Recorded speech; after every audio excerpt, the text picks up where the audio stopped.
யாழ்ப்பாணத்தை சேர்ந்த இளைஞரொருவர் வெளிநாடு செல்கின்ற ஆசையில் மோசடி கும்பல் ஒன்றிடம் பல லட்சம் ரூபாய்களை இழந்த நிலையில் போலீஸ் நிலையத்தில் முறைப்பாட்டினை பதிவு செய்துள்ளார். இந்நிலையில் குறித்த சம்பவம் தொடர்பில் யாழ்ப்பாணம் விசேட குற்ற விசாரணை பிரிவினர் மேற்கொண்ட விசாரணைகளின் அடிப்படையில் சந்தேக நபர்கள் கைது செய்யப்பட்டுள்ளனர். ஆலோசனை கட்டணங்கள் தவிர வேறு எந்த கட்டணமும் இன்றி வெளிநாட்டுக்கு அனுப்பப்படும் என்று சமூக வலைதளத்தில் வெளியாகியிருந்த விளம்பரத்தை பார்த்து யாழ்ப்பாணம் குருநகர் பகுதியை சேர்ந்த இளைஞரொருவர் குறித்த விளம்பரத்தில் குறிப்பிட்டிருந்த உள்நாட்டு மற்றும் லண்டன் தொலைபேசி எண்களுக்கு தொடர்பு கொண்டுள்ளார். குறித்த தொலைபேசி இலக்கங்களில் பேசியவர்கள் வங்கிக் கணக்கில் ஒரு தொகை பணத்தை வைப்பிலிட்டு காட்ட வேண்டும் என்றும் சில ஆவணங்களை தங்களுக்கு அனுப்ப வேண்டும் என்றும் தெரிவித்துள்ளனர். தொலைபேசியில் பேசியவர்களின் கதையை நம்பி தனது கடவுச்சீட்டு பிரதிகள், அடையாள அட்டை பிரதிகள் உட்பட பல ஆவணங்களை குறிப்பிட்ட கொழும்பு விலாசம் ஒன்றுக்கு அனுப்பியுள்ளார். அவர்கள் குறிப்பிட்ட தொகையை தனது வங்கிக் கணக்கில் வைப்பிலிட்டு வங்கிச் செயலியில் கணக்கு மீதியை ஸ்கிரீன்ஷாட் எடுத்தும் அனுப்பியுள்ளார். இந்நிலையில் கடந்த 27ஆம் திகதி பாதிக்கப்பட்ட இளைஞனது தொலைபேசி இலக்கம் செயலிழந்துள்ளது. சில நாட்களின் பின்னர் வங்கிக்கு சென்று தனது கணக்கு மீதியை சரிபார்த்த போது அவருக்கு அதிர்ச்சி காத்திருந்தது.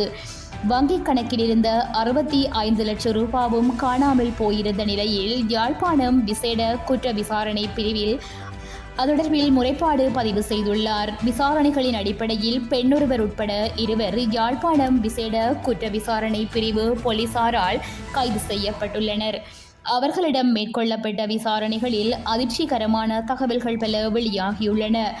குருநகரை சேர்ந்த நபரிடமிருந்து பெறப்பட்ட ஆவணங்களை கொண்டும் அவரிடமிருந்து பெறப்பட்ட தகவல்களை கொண்டும் வங்கிக் கணக்கில் இருந்த பணம் வேறொரு வங்கிக் கணக்குக்கு மாற்றப்பட்டுள்ளமை தெரிய வந்துள்ளது.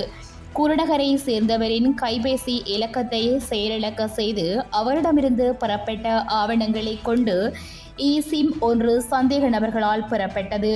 தற்போது கைது செய்யப்பட்ட பெண்ணே குறித்த சிம் அட்டை நிறுவனத்திற்கு சென்று உரையாடி அந்த இலக்கத்திற்குரியவர் தற்போது தாய்லாந்தில் உள்ளார் என்று தெரிவித்து தாய்லாந்து தொலைபேசி இலக்கத்தில் ஒருவரை உரையாட வைத்து சிம்மை பெற்றுள்ளார். அதனால் பண பரிமாற்றம் தொடர்பான குறுந்தகவல்கள் உரியவருக்கு கிடைப்பது தடுக்கப்பட்டுள்ளது. தாம் சேகரித்த ஆவணங்கள், தகவல்கள் என்பவற்றை கொண்டு குறித்த இளைஞனின் வங்கிக் கணக்குக்குள் செயலியூடாக நுழைந்த சந்தேக நபர்கள் தற்போது கைது செய்யப்பட்ட பெண்ணின் வங்கிக் கணக்குக்கே முதலில் பணத்தினை மாற்றியுள்ளனர். அதன் பின்னர் மற்றொருவரின் வங்கிக் கணக்குக்கு மாற்றப்பட்டுள்ளது. அந்த நபர் யாழ்ப்பாணத்தில் உள்ள தனியார் பல்கலைக்கழகம் ஒன்றில் IT துறையில் பணியாற்றுபவர் என்றும் தெரிய வந்துள்ளது. கைது செய்யப்பட்ட இருவரும் யாழ்ப்பாணம் நீதவான் AA ஆனந்தராசா முன்னிலையில் முற்படுத்தப்பட்டு எதிர்வரும் 20ஆம் திகதி வரை விளக்கமறியலில் வைக்கப்பட்டுள்ளனர்.